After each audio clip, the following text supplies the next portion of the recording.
دنی صاحب السلام علیکم ورحمۃ اللہ وبرکاتہ. آپ کا دل خیر مقدم کرتا ہوں اس خاص پروگرام میں. آپ سے مزید ہم جانکاری حاصل کریں گے انشاءاللہ. شوہر اور بیوی کے واقعتاً کیا ذمہ داریاں ہوتی ہیں جو خاندان میں درکار ہوتی ہیں؟ یہ خاندانی ذمہ داریاں کیا ہوتی ہے، اس پر مفصل طور پر بتائیے گا. الحمدللہ رب العالمین والصلاة والسلام علی رسولہ الکریم وعلی آلہ واصحابہ اجمعین، اما بعد. ناظرین کرام، میں سب سے پہلے آپ سب کا اسلامی طریقے سے استقبال کرتا ہوں. السلام علیکم ورحمۃ اللہ وبرکاتہ. آپس میں ذمہ داری ادا کرنے یا نہ کرنے سے خاندان پر بڑے گہرے اثرات مرتب ہوتے ہیں. جہاں تک شوہر کی بات ہے، سورہ نساء سورہ نمبر 4 آیت نمبر 32 کے اندر، اور بیوی سے متعلق بھی جو ذمہ داری بنتی ہے، سورہ نساء سورہ نمبر 4 آیت نمبر 32، 33، 34 کے اندر اللہ سبحانہ و تعالیٰ نے ارشاد فرمایا کہ بنیادی طور پر شوہر پر یہ ذمہ داری ہے کہ وہ بیوی کی معاشی ذمہ داریوں کو اٹھائے، اور اسی طریقے سے عورت کی جسمانی ضروریتیں اور اسی طریقے سے عزت اور ناموس کی حتی الامکان کوشش کرے. اور بیوی کی ذمہ داری یہ بنتی ہے سورہ نساء سورہ نمبر 4 آیت نمبر 34 کے حوالے کے مطابق کہ وہ شوہر کے حاضری اور اس کی غیر حاضری میں وہ شوہر کی ضروریات کا خیال کرے، اور اسی طریقے سے جو بچے ہوتے ہیں گھریلو اعتبار سے بچوں کی پرورش اور اسی طریقے سے شوہر کی عزت اور ناموس کا وہ خیال رکھے. یہ بنیادی طور پر شوہر اور بیوی کی ذمہ داری قرآن مجید میں بتلائی گئی. اور جہاں تک خاندانی ذمہ داریاں ہیں، خاندان قرآن مجید میں بتلایا گیا ہے کہ سب سے پہلے خاندان کی شروعات کہاں سے ہوئی. سورہ نساء سورہ نمبر 4 آیت نمبر 1 میں کہا گیا کہ سب سے پہلے آدم علیہ الصلوۃ والسلام اور حوا علیہ الصلوۃ والسلام سے خاندانوں کی شروعات ہوئی. اور اسی طریقے سے قرآن مجید میں خاندان کا بھی ڈیفینیشن بتایا گیا کہ خاندان کس کو کہا جاتا ہے. سورہ فرقان سورہ نمبر 25 آیت نمبر 54 یعنی 54 کے اندر اللہ سبحانہ و تعالیٰ نے ارشاد فرمایا کہ وَهُوَ الَّذِي خَلَقَ مِنَ الْمَاءِ بَشَرًا، اور اللہ سبحانہ و تعالیٰ نے ایک پانی سے ایک نسل چلائی انسانیت کی.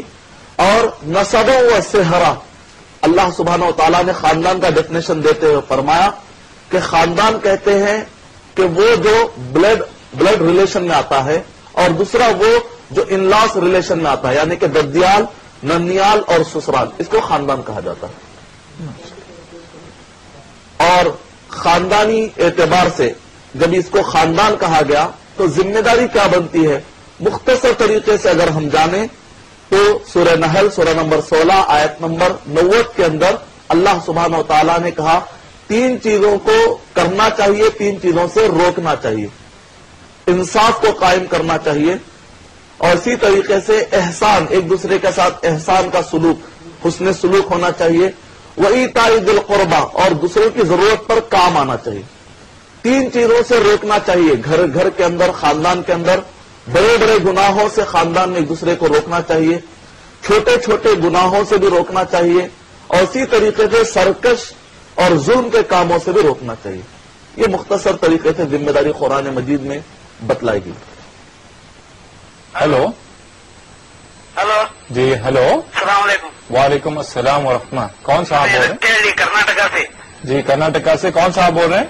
نثار احمد. نثار احمد صاحب، کیسے ہیں آپ؟ یہ ہمارے یہاں ایک سوال ہے. جی بتائیے.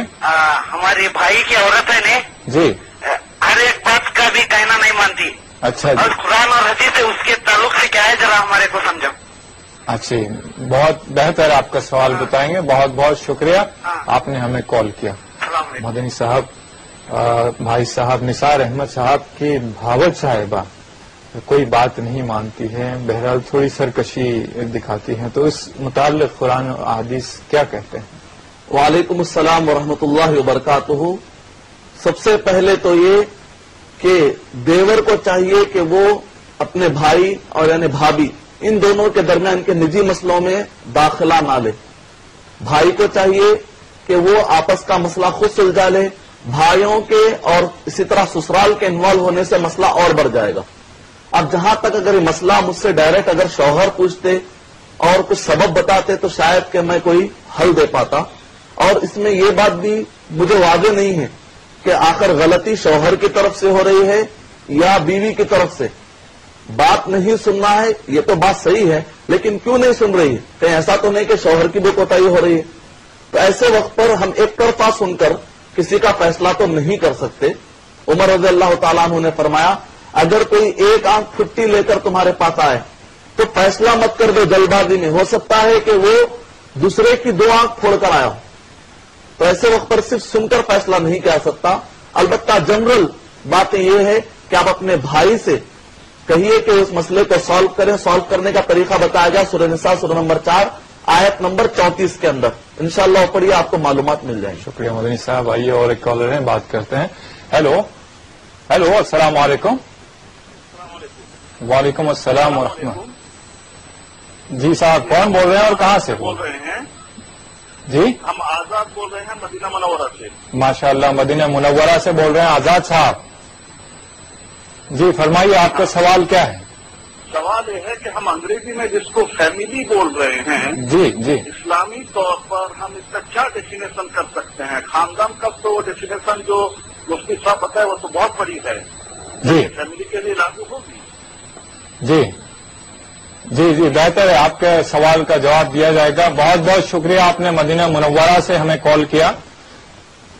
مدنی صاحب جو خاندان اور فیملی اس میں کوئی ڈیفرنس ہے؟ خاندان کا مطلب تو بہت وسیع آتا ہے اور فیملی کا جو آج کل نیرو مطلب لیا جاتا ہے. فیملی سے مراد میاں بیوی اور بچے. وعلیکم السلام ورحمۃ اللہ وبرکاتہ. آپ نے دکھتی رگ پر ہاتھ رکھا ہے. آج کے دور میں فیملی کا مطلب یا خاندان کا مطلب بڑا ہی محدود ہوتا ہے. خاص طور سے 20ویں صدی میں کیپٹلزم اور کمیونزم کے ابھرنے کے بعد خاص طور سے کیپٹلزم میں یہ بات بتائی گئی ہم دو ہمارے دو، ہم دو ہمارے ایک. یعنی مطلب یہ کہ شوہر اور بیوی اور بچے، اس کے بعد ددیال کا رشتہ، ننیال کا رشتہ اور اس طرح سسرالی رشتے کو رشتہ نہیں سمجھاتا. کیپٹلزم میں ہوتا ہے کیا ہے کہ جو تم کماتے ہو خود تمہارے لیے، خود بیوی کا بھی نہیں ہے. بیوی جو کماتی ہے، بچے جو بھی کمائیں گے، ہر ایک کا اپنا ہوتا ہے. نفسا نفسی کا عالم، مادہ پرستی جس کو کہا جاتا ہے. اسلام میں ویسا نہیں. اسلام میں بہت سارے رشتے بتائے گئے، نسبی رشتے جس کو بلڈ ریلیشن کہا جاتا ہے، اور اسی طریقے سے ان لاس ریلیشن شپ جس کو سسرالی رشتے کہا جاتا ہے. شوہر کو چاہیے کہ وہ اپنے سسرال کی بھی عزت کرے، بیوی کو چاہیے کہ وہ اپنے سسرال کی عزت کرے، اور پھر ہر ایک کے اوپر ذمہ داری ہے کہ اپنے ددیال اور ننیال کا خیال کرے. اسلامی اعتبار سے خاندان اس کو کہا جاتا ہے. سورہ فرقان سورہ نمبر 25 آیت نمبر 54. اور یار شیخ اپنا اپنا دیکھ والا جو معاملہ ہے، اسلام اس کو منع کرتا ہے، کنڈم کرتا ہے. اسلام کہتا ہے کہ دوسروں کو دینے پر ابھارتا ہے. سورہ بنی اسرائیل سورہ نمبر 17 آیت نمبر 32، سورہ نحل سورہ نمبر 16 آیت نمبر 90. ان ساری آیتوں میں اللہ سبحانہ و تعالیٰ نے کہا دوسروں کا بھی خیال کیا جائے. سورہ نساء سورہ نمبر 4 آیت نمبر 36 کے اندر بھی اللہ سبحانہ و تعالیٰ نے نہ صرف رشتوں کو بلکہ اللہ سبحانہ و تعالیٰ نے کہا پڑوسیوں کا تک خیال کرو، بلکہ دور کے رشتے بھی اگر کچھ ہوں تو ان کا بھی خیال کرو. جہاں تک ہو سکے دوسروں کے ساتھ ہمدردی، محبت، الفت اور ان کے برائیوں اور ان کے مصیبتوں کے وقت پر برے حالات اور مصیبتوں میں کام آنے کا جذبہ اپنے دل میں رکھو. یہ اسلام کہتا ہے. بہتر. آئیے اور ایک کالر ہمارے لائن پر ہیں، ان سے بات کرتے ہیں. ہیلو جی فرمائیے گا. جی ہیلو جی آپ کی آواز آ رہی ہے، بتائیے. دونوں آپس میں بہت لڑائی کرتی ہے اور دونوں میں بچتی نہیں ہے. اچھا بچوں میں چاہتی تو ایک دعا بتائیے، بہت کہنا نہیں سنتی، نافرمانی کرتی ہیں. جی ہلو جی جی ہاں، یہ دونوں بچے نا آپس میں گھر میں بہت لڑائی کرتے ہیں. جی جی اور ان سے آپس میں بنتی بھی نہیں ہے، گھروں سے گھر میں لڑائی کرتے ہیں، محبت نہیں ہے گھر میں. جی کہ پاپا بھی تو بہت اچھے ہیں، سب زیادہ پیار بھی کرتے ہیں، جب بھی 1 منٹ پہ لاتے ہیں یہ. جی جی جی اور بڑی بڑی ہو گئی، بہت ٹینشن ہوتی ہے. اور کئی رشتے بھی ابھی تک ان کی فرض ادا کرنا ہونا چاہتی ہوں، تو دعا بتا دیجیے. جی آپ کون صاحبہ بول رہے ہیں اور کہاں سے بول رہی ہیں؟ میں بٹلہ ہاؤس سے بول رہی ہوں، میں ان کی ممی بول رہی ہوں بچوں کی. جی جی بہتر ہے. بہت بہت شکریہ، آپ نے ہمیں کال کیا. آپ کے سوال کا جواب یقیناً دیا جائے گا. شکریہ. مدنی صاحب بچوں کی وجہ سے خاندان میں بھی بہت سارے اختلافات پائے جاتے ہیں. جیسے ماں باپ کو تو بچے مانتے ہیں، دادا دادی یا نانا نانی کو، یہ ان سے جھگڑے پنچایت ہوتی ہے یا نہیں بنتی ہے تعلقات، یہ وجہ بھی ایک ہوتی ہے جو نہیں بنتی ہے تعلقات، یہ وجہ بھی ایک ہوتی ہے جو جوائنٹ فیملی سے سنگل فیملی کا جو تصور ابھر کے آتا ہے یہ بھی ہے. اور دوسرا جو جوائنٹ فیملی کا کانسیپٹ ہے یا مشترکہ خاندان کا جو اسلامی کانسیپٹ ہے، اس کے اصول وغیرہ سے آپ ہمیں نوازیے گا. وعلیکم السلام ورحمۃ اللہ وبرکاتہ. کہ بعض گھروں میں بچوں کی بنیاد پر جھگڑے ہوتے ہیں، تو ایسے وقت پر شوہر اور بیوی کیا ذمہ داری ادا کر سکتے ہیں؟ تو ایسے وقت پر سب سے پہلے تو اسلام میں دعا سکھلائی گئی. سورہ صافات سورہ نمبر 37 آیت نمبر 100، ربی حبلی من الصالحین، کہ بچہ پیدا ہونے سے پہلے ہی دعا کرتے ہیں ماں باپ کہ اے اللہ تبارک و تعالیٰ مجھے نیک اولاد عطا کر. سبحان اللہ. اور جو اولاد پیدا ہونے کے بعد جب دیکھے کہ وہ غلط رخ پر جا رہے ہیں تب بھی دعائیں سکھلائی گئی. دعاؤں کا بڑا فائدہ ہوتا ہے. اللہ سبحانہ و تعالیٰ نے سورہ فرقان سورہ نمبر 25 آیت نمبر 74 کے اندر اللہ سبحانہ و تعالیٰ نے کہا کہ اللہ سبحانہ و تعالیٰ ہمارے بچوں کو ہماری آنکھوں کے لیے ٹھنڈک بنا دے. اور میرے پاس بہت سارے ایسے سوالات آتے ہیں تو اس پر یہی ہوتا ہے کہ بچوں کی بنیاد پر جھگڑے ہوتے ہیں، بہت خطرناک حالات سے دوچار ہوتے ہیں. جب میں نے ان کو یہ دعا دی تو الحمدللہ اس دعا کا اتنا اثر پڑا. سورہ فرقان سورہ نمبر 25 آیت نمبر 74، پانی میں پھونک کر تھوک کے چھینٹے پانی میں گرنا چاہیے. بچوں کو آپ پلا دیجیے. دعا ایک بار دوہرا دیجیے گا. ربنا هب لنا من ازواجنا وذرياتنا قرۃ اعین واجعلنا للمتقین اماما. سورہ فرقان سورہ نمبر 25 آیت نمبر 74. اس کو آپ پڑھ کر پانی میں پھونکیے اور بچوں کو پلا دیجیے. اور اسی طریقے سے اگر شوہر دیکھ رہا ہو کہ بیوی انڈرسٹینڈنگ میں نہیں آ رہی ہے، یہ دعا اس کے لیے بھی کام آئے گی. یا بیوی دیکھ رہی ہے کہ شوہر انڈرسٹینڈنگ میں نہیں ہے تو ایسے وقت پر یہ دعا سب کے لیے کام آئے گی. یہ تین اگر جو خاندان کے بیسک کمپوننٹ جس کو کہا جاتا ہے، اگر یہ درست ہو جائیں گے تو پورے خاندان میں اس کے اچھے اثرات پڑیں گے انشاءاللہ. اور جہاں تک جوائنٹ فیملی کے اصول اور ضابطے ہیں، مختصر طریقے سے اصل تو یہ ہے کہ شوہر کو چاہیے کہ بیوی کو ایک الگ گھر لے کر رکھے. جوائنٹ فیملی ایک ہی گھر میں پوروں کو رکھنے سے بہت سارے اسلامی مسائل پیدا ہوتے ہیں. تو اصول اعتبار سے الگ رہ سکتے ہیں تو بہتر ہے، لیکن اس کے لیے شرطیں ہیں. سب سے پہلے تو یہ کہ مرد کے پاس اتنی کیپیسٹی ہونی چاہیے مالی اعتبار سے کہ وہ الگ رکھ سکے. اگر نہیں ہے تو ایسے وقت پر بیوی کو چاہیے کہ وہ کوآپریٹ کرے، مدد کرے اپنے شوہر کی، زبردستی نہ کرے. دوسری بات یہ ہے کہ اس لڑکے کی ماں باپ کو اتنی خاص ضرورت نہ ہو. اور بھی بھائی ہے جو کہ ماں باپ کو دیکھتے ہوں. کبھی ہوتا ہے کہ ماں باپ بہت زیادہ بیمار ہوتے ہیں تو ایسے وقت پر بیوی کو چاہیے کہ وہ قربانی دے. قریب رہنے میں فائدہ یہ ہوگا کہ بہت سارے لڑکا اپنے والدین کے حقوق بھی ادا کر سکتا ہے. اس پر ہم مزید بات. ہیلو ہلو جی، میں ظفر صدیقی بول رہا ہوں. زما صدیقی صاحب السلام علیکم ورحمۃ اللہ وبرکاتہ. وعلیکم السلام ورحمۃ جی. اللہ وبرکاتہ. ظفر صدیقی صاحب کہاں سے بول رہے ہیں؟ میں رشی کے دہرادون سے بول رہا تھا. جی فرمائیے، کیا سوال ہے آپ کا؟ میں یہ کرنا میں اپنی بیٹی کے رشتے کے لیے کیا بینک کے میں ملازم آدمی کو کنسیڈر کر سکتا ہوں جی جی نکاح کے لیے؟ جی ایک آدمی جو بینک میں ملازم ہے جی وہ کیا میں اس کو کنسیڈر کر سکتا ہوں؟ بہتر. میں اسے یہ ہے کہ سود اسی طرح حرام ہے جی. جس طرح شراب حرام ہے. جی. جیسے ہم ایک شراب کی فیکٹری میں کام کرنے والے کو کنسیڈر نہیں کریں گے. جی جی تو اس سینس میں ہم بات کرنا چاہ رہے تھے. جی. کیا میں بینک آج کی ڈیٹ میں جو اس طرح جو گورنمنٹ اور نان گورنمنٹ بینک چل رہا ہے جی. اس میں کوئی آدمی آفیسر ہے جی. کیا میں اس کو کنسیڈر کر سکتا ہوں؟ جی جی بہتر ہے، آپ کے سوال کا جواب دیا جائے گا. بہت بہت شکریہ، آپ نے ہمیں کال کیا. مدنی صاحب، جو بینک ملازم ہیں ان کو بیٹی دے سکتے ہیں یا نہیں دے سکتے ہیں؟ وعلیکم السلام ورحمۃ اللہ وبرکاتہ. سود اسلامی نقطہ نظر سے حرام ہے. سورہ بقرہ سورہ نمبر 2 آیت نمبر 275 276 277 78 279 اور 280 کے مطابق سود اسلامی اعتبار سے بالکل حرام ہے. اور اسی طرح سورہ آل عمران سورہ نمبر 3 آیت نمبر 130 کے مطابق اور سورہ نساء سورہ نمبر 4 آیت نمبر 107 اور 161 کے مطابق. اس لحاظ سے سود بینکوں میں کام کرنے والے چاہے مینیجر ہوں یا کسی بھی اعتبار سے سافٹ ویئر انجینئر، بینک میں کام کرنے والے اپنی بچی کو آپ نہیں دے سکتے. اگر اس کے لیے آپ ایک قدم یہ اٹھا سکتے ہیں کہ اگر آپ وہیں پر شادی کرنا چاہتے ہیں تو آپ اس لڑکے سے یہ کہیے کہ کوئی دوسری نوکری تلاش کرے.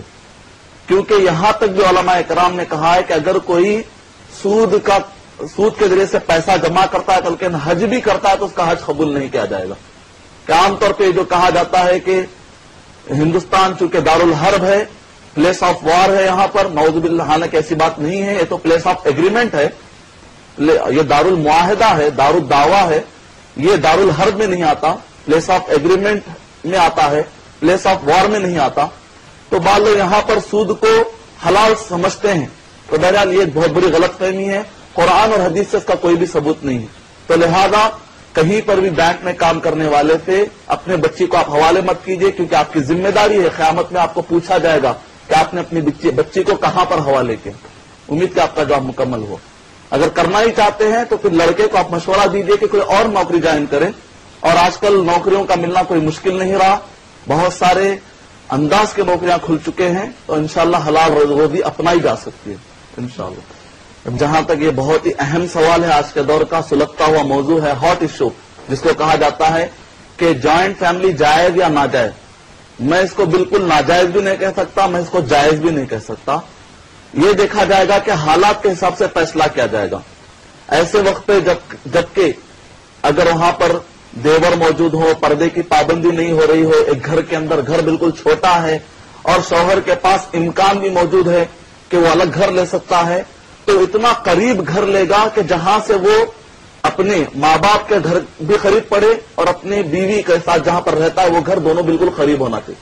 الگ ہوتے بھی ہیں تو الگ ہونے کی گنجائش اتنی ہے کہ صرف پردے کی پابندی کی جائے، اتنی دور نہیں ہے کہ بالکل شہر چھوڑ کر جا رہے ہیں، اللہ ہے کہ مجبوری کے حالات، ضرورت کے حالات بالکل الگ ہیں.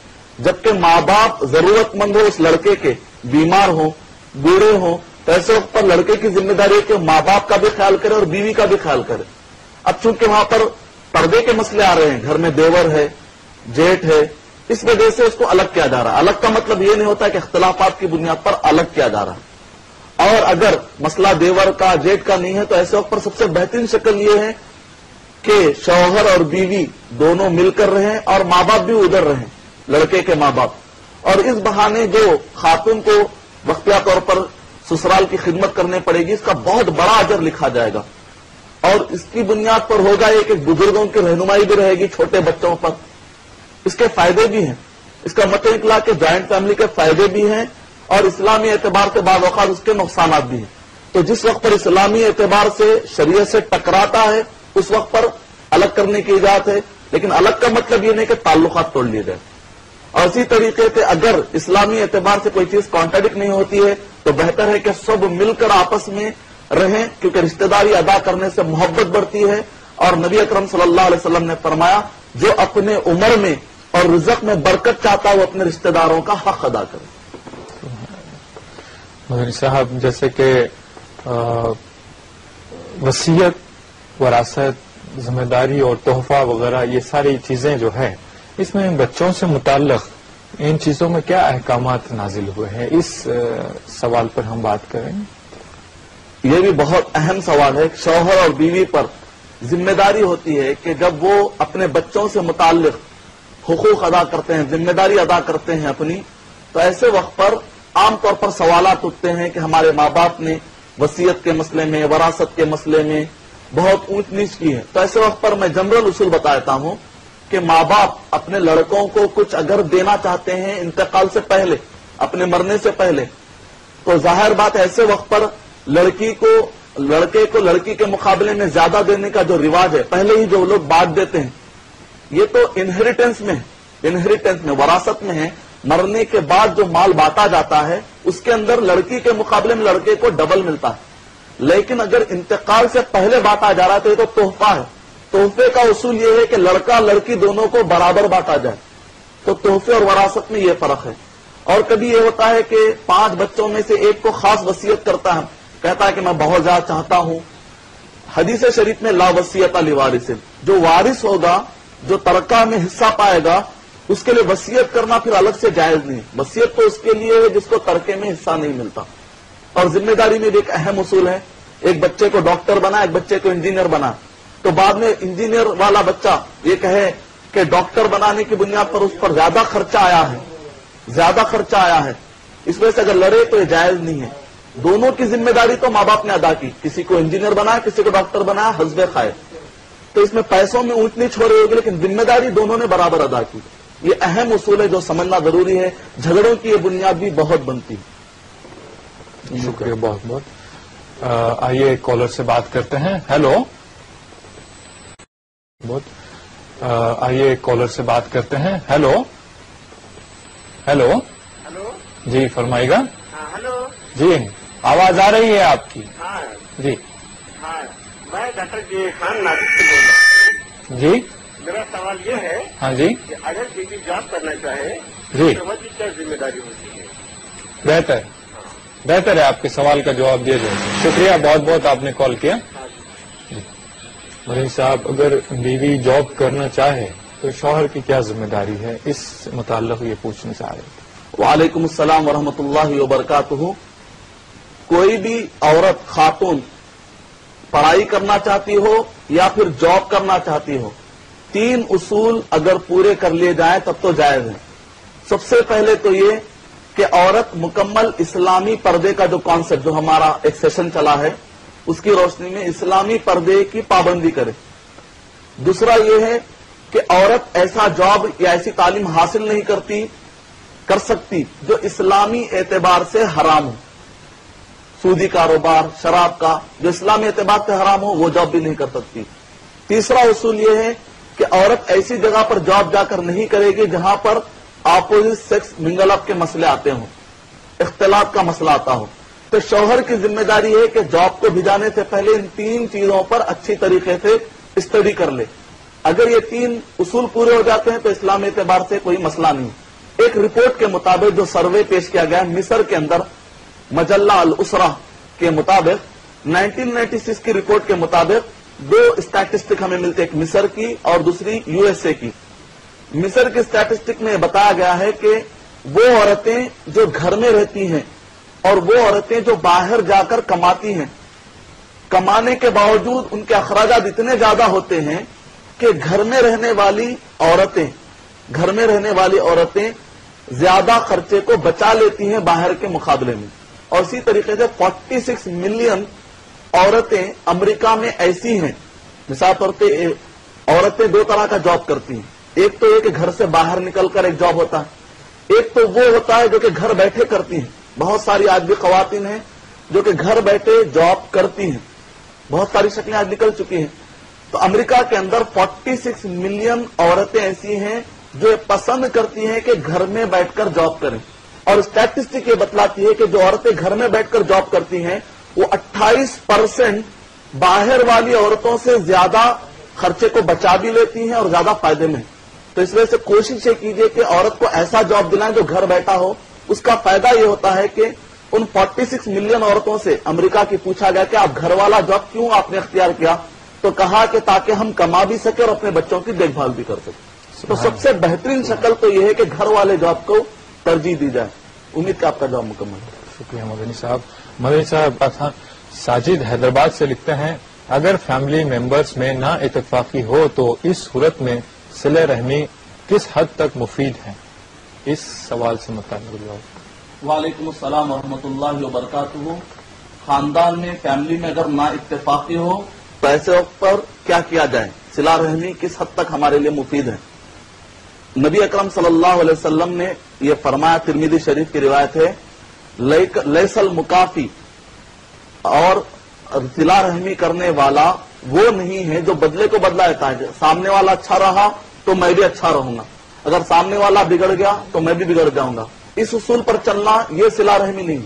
اسلامی اصول یہ ہے کہ سامنے والا اچھا رہا تو میں مجھ سے اور اچھا رہوں گا، اور اگر سامنے والا بگڑ جائے تو میں اس سے آخری حد تک اچھا کرنے کی کوشش کروں گا.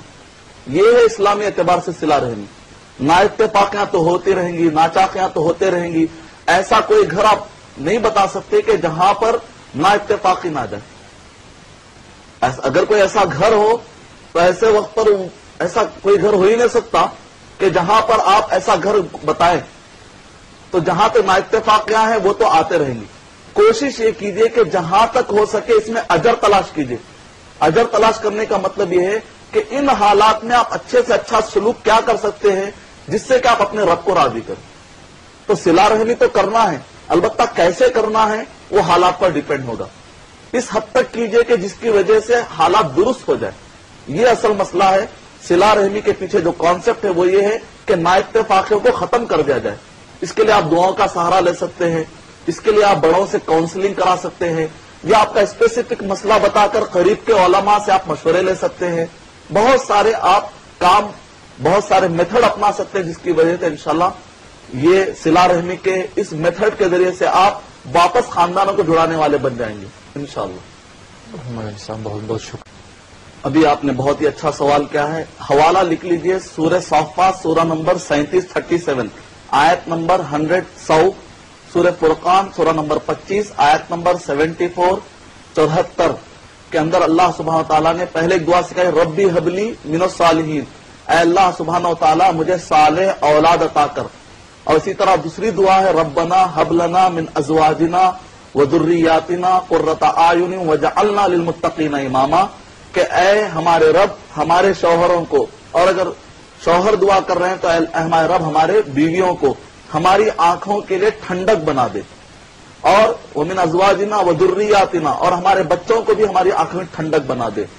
یقیناً اس دعا کے اتنے فائدے ہوئے ہیں کہ بہت سارے گھر ٹوٹتے ٹوٹتے بچ گئے الحمدللہ. تو بہت طاقت ہے ان دعاؤں کے اندر.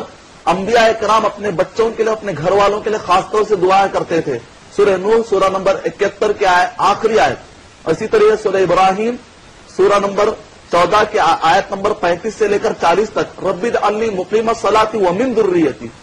اور اسی طریقے سے زکریا علیہ الصلوۃ والسلام نے خاص طور سے سورہ مریم سورہ نمبر 19 کی آیت نمبر 1 سے لے کر 5 تک بچے کے لیے دعا کی. تو اس کا مطلب دعائیں کرنی پڑتی ہے. حالات سدھارنے کے لیے دعائیں بہت اہم ذریعہ ہے انشاءاللہ. بہتر، شکریہ. ایک کالر لائن پر ہے، بات کرتے ہیں. آئیے. ہیلو. ہلو جی فرمائیے گا. السلام علیکم. وعلیکم السلام ورحمہ. میں حیدرآباد سے بات کر رہا ہوں. جی کون صاحب بول رہے ہیں؟ سید مسعود علی. مسعود علی صاحب. جی جی فرمائیے، آپ کا کیا سوال ہے؟ میں گھر کا بڑا بیٹا تھا صاحب، جی تو سعودی عرب کو گیا، جی جا کے اپنے بہنوں کی ذمہ داری، ماں باپ کی ذمہ داری پوری کرا. جی میں اپنے بیوی بچوں کے واسطے کچھ بھی نہیں کرا جی کہ میرے ماں باپ کو تکلیف نہیں ہونا بول کے. جی آج سب مزے میں ہو گئے. جی آج میں بیمار پڑا ہوا ہوں، بستر پہ ہوں. اللہ شوگر ہے رحم میرے کرے، کو، اللہ رحم کرے، میرے کو پیٹ پہ پھوڑا ہو گیا ہے. اللہ رحم کرے. علاج کرنے کے بعد سے پیسے نہیں ہے. تو میں بابا سے بات کرا تو غصے میں جی اللہ کو تکلیف ہوتی بول کے میں غصے میں بھی بات نہیں کر رہا ہوں. جی تو ان لوگ سمجھ رہے میں ڈر رہا ہوں ان سے. جی کیا کرنا چاہیے ذرا آپ اس کا مسئلہ بتائیے صاحب. اللہ آپ کو صحت کاملہ عطا فرمائے اور صبر جمیل عطا فرمائے. چھوٹے چھوٹے بچے ہیں میرے کو. جی میں بہت پریشان ہوں، کھانے کو محتاج ہوں، کوئی نہیں دیکھ رہے صاحب. جی جی میں ان کے بعد سے بہت کچھ کہا، ہمیں نہیں بولنا چاہیے، مگر آج میرے کو کوئی پوچھ کے نہیں دیکھ رہے صاحب. جی جی ذرا پوچھیے آپ ان سے. جی بہتر ہے. آپ کا سوال میں سمجھ گیا. آپ کو یقیناً تشفی بخش نہ صرف آپ کو جواب دیا جائے گا، اگر آپ کے والدین اور آپ کے عزیز و اقارب یہ پروگرام اگر دیکھ رہے ہوں تو یقیناً اللہ ان کو ہدایت دے گا. یہ ساری باتیں انشاءاللہ ابھی بتائی جائیں گی. شکریہ، بہت بہت آپ نے کال کیا. مدنی صاحب، اچھے وقت تو ہر کوئی ساتھ ہوتا ہے، جب برا وقت ہوتا ہے تو ہر کوئی چھوڑ جاتا ہے، چاہے وہ بلڈ ریلیشن ہی کیوں نہ ہو. تو جیسے کہ ابھی عیاں ہو چکا ہے کہ صاحب نے جو بات بتائی ہے ابھی، تو اس ضمن میں اسلامی جو احکامات ہیں اس کو تھوڑا واضح فرما دیجیے گا، تاکہ جو دیکھ رہے ہوں ان کے والدین یا کوئی رشتہ دار ان کا دیکھ رہا ہو تو وہ ان کی عیادت کے لیے آئے، ان کی مزاج پرسی کے لیے آئے، ان کی مدد کے لیے آئے. وعلیکم السلام ورحمۃ اللہ وبرکاتہ. سب سے پہلے میں دعا کرتا ہوں کہ اللہ سبحانہ و تعالیٰ آپ کے نیکیوں کو قبول کرے. آپ نے جو بھی اچھے کام کیا اللہ سبحانہ و تعالیٰ قیامت کے دن اس کو بڑا چڑھا کر اجر لکھے. آمین. آپ کے بیوی کے لیے، آپ کے بچوں کے لیے. اور اللہ سبحانہ و تعالیٰ یقین کیجئے اللہ سبحانہ و تعالیٰ آپ کو ہرگز نہیں چھوڑے گا، ہرگز آپ کو اس حالت میں نہیں چھوڑے گا. ضرور اللہ سبحانہ و تعالیٰ آپ کی مدد کرے گا. قرآن مجید میں اللہ سبحانہ و تعالیٰ کا وعدہ ہے. البتہ وقتیہ طور پہ آپ جو پریشانی میں ہیں، اللہ تعالیٰ نیک لوگوں کو، ہر ایک کو اللہ تعالیٰ جس کو بھی اللہ آزمائش میں ڈالتا ہے تو آزمائش بھی بہت بڑی چیز ہے.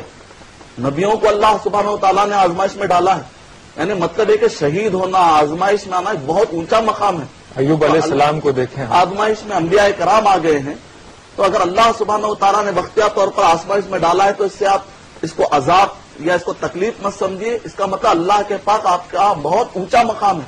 ایک بہت پیاری حدیث سناتا ہوں، صحیح الجامع صغیر کے اندر نبی اکرم صلی اللہ علیہ وسلم نے فرمایا کہ اللہ سبحانہ و تعالیٰ بعض اوقات کسی بندے کے لیے اس کے کام کچھ دیکھ کر، اچھے کام دیکھ کر ایک اونچا مقام لکھ دیتے ہیں جنت میں۔ بعض اوقات یہ ہوتا ہے کہ بندے کے عمل اس لائق نہیں ہوتے کہ وہ اس کو اس درجے تک پہنچا دیا جائے، تو اللہ سبحانہ تعالیٰ کیا کرتے ہیں کہ جنت میں اس کو تو وہ مقام دینا ہی ہے۔ تو اب ایسے وقت پر کیا کیا جائے؟ تو ایسے وقت پر تھوڑی سی اس پر آزمائشیں نہیں ہے۔ تو اب ایسے وقت پر کیا کیا جائے؟ تو ایسے وقت پر تھوڑی سی اس پر آزمائشیں ڈالتے ہیں۔ تو بندہ کیا کرتا ہے؟ آزمائش کے وقت پر اللہ سے دعائیں کرتا ہے، گڑ گڑاتا ہے، تو اللہ کو اتنی ادا پسند آتی ہے، اللہ تعالیٰ اس کا اجر بڑھا کر اس کو جنت کے اونچے مقامات میں پہنچاتا ہے۔ تو الحمدللہ جو آپ نے نیکیاں کی، الحمدللہ آپ نے جنت میں آپ کے لیے بڑا اونچا مقام، آپ کے بیوی کے لیے، آپ کے بچوں کے لیے آپ نے ریزرو کر دیا۔ اور جو کچھ بھی تکلیف ہوگی، اگر واقعی تکلیف ہو، میں نے تو تحقیق نہیں کیا، جو کچھ بھی آپ کی بات پر سننا، اللہ سبحانہ و تعالیٰ کسی کو چھوڑنے والے نہیں۔ ظلم ولا تحسبن اللہ غافلا عما یعمل الظالمون، جو بھی ظالم ہوگا اللہ سبحانہ و تعالیٰ اس کو چھوڑیں گے نہیں، اور ضرور اللہ سبحانہ و تعالیٰ آپ کی مدد کریں گے۔ سورہ محمد سورہ نمبر 47 آیت نمبر 6، ان تنصر اللہ ینصرکم، اللہ کی خاطر آپ نے کسی کی مدد کی، اللہ ضرور آپ کی مدد کرے گا۔ بہت جلد اللہ سبحانہ و تعالیٰ آپ کو دنیا میں بھی اس کا پھل دکھائے گا، آپ کے بچوں کے لیے اللہ سبحانہ و تعالیٰ برابر پھل دکھائے گا۔ آپ مطمئن رہیے، سورہ بقرہ پڑھیے، یا کم سے کم سورہ بقرہ کے آخری دو آیتیں پڑھیے، سکون نصیب ہوگا انشاءاللہ۔ ہیلو، السلام علیکم۔ جی وعلیکم السلام ورحمہ۔ جی فرمائیے، کون صاحب بول رہے ہیں اور کہاں سے بول رہے ہیں؟ جی میں محمد حسین بول رہا ہوں سعودی عرب سے۔ جی صاحب، سعودیہ سے آپ جی نے میں کال انڈیا کیا؟ کا رہنے والا ہوں، اور جو ہے نا میں والدین سے الگ ہوں اس وقت۔ جی تھوڑا واضح طور پر بتائیے آپ کا سوال۔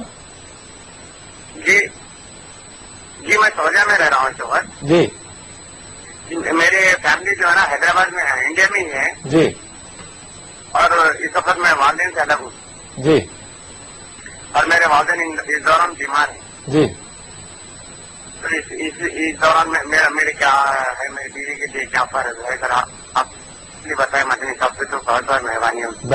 بہتر صاحب، بہت بہت شکریہ آپ کا، آپ نے کال کیا سعودی عرب سے۔ سوالوں سے لے کے میں دوسرے پروگرام میں پوچھا کروں گا۔ جی جی جی شکریہ، آپ بھی بہت مقدس مقام پر ہیں، وہاں پر آپ بھی دعا فرمائیے کہ اللہ آپ کے اہلیہ کو ہدایت نصیب فرمائے، وہ آپ کے والدین کو اپنے والدین سمجھے اور ان کی خدمت فرض عین سمجھے۔ شکریہ بہت بہت، آپ نے کال کیا۔ آئیے مدنی صاحب سے جانتے ہیں۔ مدنی صاحب، ایسے تو شوہر کسب حلال کے لیے باہر گئے ہیں، اور ایسے اوقات عام طور پر جو بیویاں ہوتی ہیں وہ سسرالی گھروں میں رہنا پسند نہیں کرتی ہیں یا نہیں رہتی ہیں، بعض گھروں میں رہتی بھی ہیں ایسے بھی۔ اب فی الحال صاحب کے والدین بیمار ہیں، جہاں شدید ضرورت ہے ان کی کوئی خدمت کرے، تو شوہر باہر ہے اور بیوی جو ہے اپنے مقام پر کہیں الگ رہتی ہے، تو والدین کا کوئی پرسان حال نہیں ہے۔ ایسی حالت میں کیا صورت نکلتی ہے ان کی خدمت کے لیے، یا بیوی کو کیا کرنا چاہیے، اس متعلق بتائیے۔ وعلیکم السلام ورحمۃ اللہ وبرکاتہ۔ تو ابھی جو سوال آپ نے پیش کیا کہ بیٹا باہر ہے اور بیوی ہندوستان میں ہے اور ماں باپ بھی ہندوستان میں ہے، تو ایسے وقت پر بیوی کے لیے کیا ذمہ داری بنتی ہے؟ ویسے سب سے پہلے تو بیوی کے اوپر شوہر کی ذمہ داری بنتی ہے، اسی طرح شوہر کے اوپر بیوی کے حقوق ادا کرنے کی ذمہ داری بنتی ہے۔ دونوں پر تو آپس میں ایک دوسرے کے جو ذمہ داریاں میں نے بتلائی سورہ نساء سورہ نمبر 4 آیت نمبر 34، 35 اور 36 کے حوالے کے مطابق، اور اسی طریقے سے بیوی کے اوپر جو ضروریات یا خدمت شوہر کی کرنا ہے، صحیح بخاری جلد نمبر 7 حدیث نمبر 274 274 کے مطابق عورت کے اوپر ذمہ داری ہے کہ وہ شوہر کا خیال کرے، ضروریتوں کا خیال کرے۔ مرد کے اوپر بھی ذمہ داری ہے، سورہ نساء سورہ نمبر 4 آیت نمبر 34۔ اب رہا مسئلہ کہ سسرال کا، تو سب سے پہلے اسلامی اعتبار سے سسرال کی خدمت کرنا بیوی کے اوپر واجب نہیں، فرض نہیں، البتہ جیسا کہ میں نے کہا سورہ نحل سورہ نمبر 16 آیت نمبر 90 کے مطابق اللہ سبحانہ تعالیٰ احسان پر ابھارتا ہے. اور اسی طریقے سے شوہر کا حکم ماننے کا ایک مطلب یہ بھی ہے کہ شوہر اگر یہ کہے اپنی بیوی سے ریکویسٹ کرے کہ میرے ماں باپ کا خیال کرو، تو ایسے وقت پر بیوی کو چاہیے کہ شوہر کے اس ریکویسٹ کو وہ عزت دے. اور ایسے وقت پر اگر وہ پڑتی ہے بیوی اس مسئلے میں کافی اجر کما سکتی ہے. ایک تو شوہر کو بھی اس نے خوش کر لیا، اور جو چیز اس کے اوپر واجب نہیں تھی اگر بیوی آگے بڑھ کر کرتی ہے تو اللہ سبحانہ تعالیٰ اس عورت سے کافی خوش ہو جائیں گے. اور اگر بیوی راضی نہیں ہوتی تو اس کی بنیاد پر شوہر کو غصے میں آ کر طلاق یہاں تک نہیں جانا چاہیے، کیونکہ بیوی کے اوپر واجب نہیں ہے. البتہ شوہر کی ذمہ داری ہے کہ کوئی اور خاتون کو، کسی غریب کو، چونکہ مال والے بھی ہیں آپ ماشاءاللہ، تو ایسے وقت پر بیوی پر ذمہ داری ڈالنے کے بجائے کسی اور غریب خاتون کو آپ گھر میں رکھ کر خدمت لے سکتے ہیں. امید کہ آپ کا جواب مکمل ہو. شکریہ مدنی صاحب. ہیلو جی فرمائیے گا. ہیلو، السلام علیکم. وعلیکم السلام ورحمۃ اللہ وبرکاتہ. جی کون صاحب بول رہے ہیں، کہاں سے بول رہے ہیں؟ جی میں دبئی سے مظفر بول رہا ہوں. مظفر صاحب دبئی سے. جی بہت بہت شکریہ، آپ نے ہمیں کال کیا. آپ کا سوال بتائیے. جزاک اللہ خیر. دیکھیے جناب، ابھی جو مولانا ایک سورت کوٹ کی ہے آل عمران سے، جی بسم اللہ الرحمن الرحیم، وہ یہ یوں کی تھی: ربنا هب لنا من ازواجنا وذرياتنا قرة اعين واجعلنا للمتقين اماما. جی یہ ابراہیم علیہ السلام نے دعا مانگی تھی، جس کا ترجمہ یہ ہوتا ہے کہ اللہ تعالیٰ مجھے میرے بیوی کے بچوں کو میری آنکھوں کی ٹھنڈک بنا اور مجھے متقیوں کا امام بنا. جی جی یہ دعا مخصوص جو ہے مرد کے لیے ہے. وہ بتا رہے ہیں کہ عورت بھی مانگ سکتی ہے، تو عورت متقیوں کا امام کیسے بن سکتی ہے، یہ میں کرنا چاہتا ہوں. سوال دعا سے متعلق ہے یا عورت امامت کر سکتی ہے یا نہیں؟ نہیں، جو دعا جو کوٹ کی ہے نا، تو اس کے لفظی ترجمے پہ اگر جائیں تو جو ہے عورت کے لیے مناسب نہیں ہے دعا مانگنا. اچھا یقیناً آپ کو جو ہمارے شوہر اور بہتر ہے، آپ کا سوال میں سمجھ گیا. یقیناً آئیے آپ کو اس سوال کا جواب دیتے ہیں. شکریہ بہت بہت، آپ نے کال کیا. السلام ورحمۃ اللہ وبرکاتہ. سب سے پہلے آپ نے جو حوالہ دیا وہ سورہ آل عمران نہیں ہے، سورہ فرقان سورہ نمبر 25 آیت نمبر 74 میں ہے. اور اس کے اندر جو دعا بتلائی گئی ہے تو معنی وہی ادا ہوگا. اگر کوئی آیت کے اندر جو بھی معنی نکل رہا ہے اس معنی کو ہم صرف عربی کے معنی دیکھ کر نہیں لیں گے. اسی لیے کہتے ہیں کہ اگر صرف عربی کافی ہوتی تو پھر ابو جہل جنتی ہوتا. عربی کے ساتھ ساتھ نبی اکرم صلی اللہ علیہ وسلم اور صحابہ اکرام کا فہم بھی چاہیے. تو پورے قرآن اور حدیث کو سامنے رکھنے کے بعد ایک آیت کی بنیاد پر کوئی مسئلہ نہیں نکالیں گے آپ. پورے قرآن اور حدیث کو سامنے رکھنے کے بعد جو مسئلہ نکلتا ہے وہ مسئلہ نکالا جائے گا. عورت کی تو امامت کر سکتی ہے، تو اس لحاظ سے ایک عورت دعا کر سکتی ہے کہ مجھے متقیات کا، کیونکہ عربی میں متقین جو ورڈ استعمال کیا آتا ہے اس کو تغلیب کہتے ہیں. تغلیب ایک کانسیپٹ ہے لغت میں، کا مطلب ہوتا ہے کہ جیسے ابوین کہلے آتا ہے جی. ماں اور باپ دونوں کے لیے ورڈ کو شمسین کہلے آتا ہے. ماشاءاللہ. یعنی کہ قمر اور سورج اور چاند کو لیکن کہا جاتا شمسین، حالانکہ قمر کا ورڈ اس میں ہے ہی نہیں. اس کو تغلیب کا کانسیپٹ کہتے ہیں. تغلیب کا مطلب ہوتا ہے کہ اغلبیت والا ورڈ استعمال ہوتا ہے. تو للمتقین میں اگرچہ کہ صیغہ مذکر کا ہے لیکن اپلائی ہوگا اکارڈنگلی. یعنی مطلب یہ ہے عورت جب دعا کرے گی تو میں متقیات کی امام بن جاؤں. اور اسی طرح مرد جب دعا کرے گا تو اسلامی اعتبار سے مرد کے لیے جاتے کہ امام مرد اور عورت دونوں کے لیے بن سکتا ہے. تو اکارڈنگ قرآن و حدیث کی روشنی میں جو فہم آتا ہے اس لحاظ سے وہ مانا لے گا. اور جہاں تک اخباروں میں خرید میں جو مسئلہ آیا کہ عورت جو ہے مردوں کی امامت کر رہی ہے، عورت کی کر رہی ہے، اسلامی اعتبار سے جائز نہیں. اسلامی اعتبار سے عورت کی امامت کر سکتی ہے. شرط یہ ہے کہ عورت سب کے درمیان میں ٹھہرے گی، آگے نہیں ٹھہرے گی. اور اسی طریقے سے جو حدیث کوٹ کی جا رہی ہے اس حدیث کے اندر وہ معنی ہی نکلتا. ہاں یہ بتایا گیا کہ عورتوں کے لیے ایک مؤذن تھا، ایک غلام تھا، لیکن اس کے اندر کہیں پر بھی حدیث میں یہ نہیں ہے کہ وہ غلام عورتوں کے پیچھے نماز کے لیے بھی ٹھہرتا تھا. اس کی کوئی بھی دلیل نہیں. تو لہذا عورت مرد کی امامت تو نہیں کر سکتی، البتہ عورت کی امامت کر سکتی. تو اس لحاظ سے کوئی آپ کو مسئلہ نہیں ہونا چاہیے. امید کہ آپ کا جواب مکمل ہو جائے انشاءاللہ. مدنی صاحب شکریہ بہت بہت. ایک SMS لے لیتے ہیں. سلام صاحب حیدرآباد سے لکھتے ہیں if a husband is unemployed can he use his wife's money when she is working? کیا اس کا جواب؟ وعلیکم السلام ورحمۃ اللہ وبرکاتہ. سورہ نساء سورہ نمبر 4 آیت نمبر 34 کے مطابق مرد کے اوپر ذمہ داری ہے کہ وہ عورت کی معاشی ذمہ داری اٹھائے. عورت کے اوپر ذمہ داری نہیں ہے، ذمہ داری یعنی واجب نہیں ہے کہ وہ شوہر کی ذمہ داری اٹھائے. لیکن اگر اس کے باوجود ایک عورت اپنے شوہر کا خیال کرتی ہے اور اپنے پیسوں میں سے کچھ دیتی ہے تو ایسے ان کو اس کو ڈبل اجر اللہ سبحانہ و تعالیٰ کی طرف سے ملے گا، ثواب ملے گا. ایک تو ایک چیز اس پر واجب نہیں ہے پھر بھی ادا کر رہی تو اللہ سبحانہ و تعالیٰ کو یہ کام بہت پسند آئے گا. واجب نہ ہونے کی بنیاد پر بھی بندہ نفل کرے اللہ کو بہت پسند آتا ہے. اور دوسرا یہ ہے کہ وہ صلہ رحمی بھی کر رہی ہے، ایک رشتے کا خیال کر رہی ہے، رشتے کی عزت کر رہی ہے. تو ایسے وقت پر اگر بیوی اجازت دیتی ہے، بیوی کی رضامندی سے مہر تک لے لیا جا سکتا ہے. اسی طرح بیوی اگر جو کماتی ہے اگر بیوی رضامندی سے دیتی ہے تو جائز ہے، سورہ نساء سورہ نمبر 4 آیت نمبر 4 کے اندر. لیکن شوہر کے لیے جائز نہیں ہے کہ وہ بیوی پر بوجھ ڈالتے ہوئے ظلم کرتے ہوئے بیوی کا مال لے، جائز نہیں. رضامندی کے ساتھ اگر بیوی دیتی ہے تو کوئی مسئلہ نہیں. شکریہ مدنی صاحب، بہت بہت